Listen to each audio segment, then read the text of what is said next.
आज़ादी किससे? ब्रिटिशर्स से।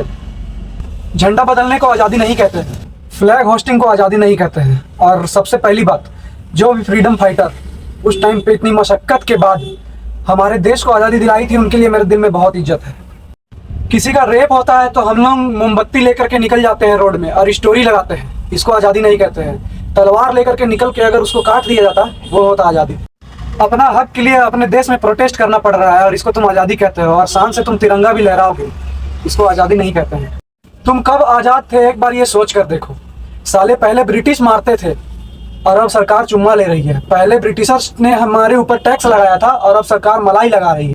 वो साले दूसरे का देश गुलाम बनाकर अपने देश का खजाना भर लिया, अब साले अपने देश के होकर ही अपने देश को लूट रहे हैं।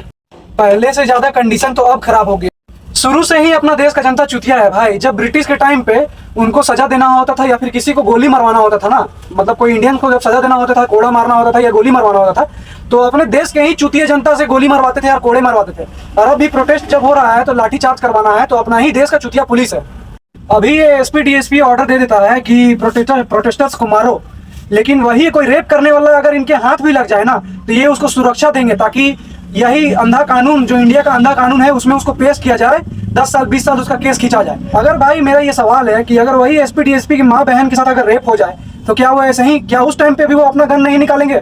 वो एक गाना है ना, हम होंगे कामयाब एक दिन, उसके जगह में होना चाहिए था हम होंगे आज़ाद एक दिन, हम होंगे सुरक्षित एक दिन, हम होंगे विकसित एक दिन।